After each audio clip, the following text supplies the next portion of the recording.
జనవరి 9న release అయ్యే రాజా సాబ్ mixed talk వచ్చింది. ప్రభాస్ని vintage లుక్లో చూసి బాగున్నాడు అనుకున్నా సరే సినిమాలో వేగం లేకపోవడంతో ఆడియన్స్ డిసప్పాయింట్ అవుతున్నట్టు టాక్ బాగా వస్తుంది. దీంతో చిరంజీవి సినిమాపై అంచనాలు పెరిగిపోయాయి. అందులోనూ దర్శకుడు అనిల్ రావిపూడికి సంక్రాంతి అంటే ఒక మంచి సెంటిమెంట్. F2 సర్లేరు నీకెవరు సంక్రాంతికి వస్తున్న సినిమాతో మంచి హిట్స్ కొట్టారు.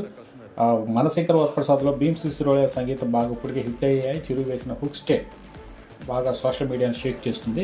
అయితే సంక్రాంతితో వీళ్ళ సినిమాలతో పాటు రవితేజ సినిమా భర్త మహాశయులకు విజ్ఞప్తి సినిమా వస్తుంది. కాకపోతే అది ప్రమోషన్స్ పరంగా చిరు సినిమా కానీ వెనకబడి ఉందని చెప్పొచ్చు. అలాగే శర్వానంద్ సినిమా కూడా వస్తుంది, నారి నారి నడుమురారి. శర్వానంద్ సినిమాలు ఎప్పుడు సైలెంట్ హిట్స్ కొడుతూ ఉంటాయి. ఈ సినిమా వల్ల మెగాస్టార్ చిరంజీవికి వచ్చిన ఇబ్బంది ఉండదు. మొత్తానికి ఈ రకమైన విశ్లేషణ పరంగా 2026 సంక్రాంతికి విన్నర్ మెగాస్టార్ చిరంజీవి అని ఖచ్చితంగా చెప్తున్నారు. ఇందులో వెంకటేష్ ఉండడం, అతనితో ఒక పాట మొత్తం అభిమానులకి ఒక కనుల విందుగా ఉండిపోతుంది. సో యావరేజ్గా ఉన్నా సరే Manashankar Varaprasad industry hit Sankranti hero అవుతాడని టాక్.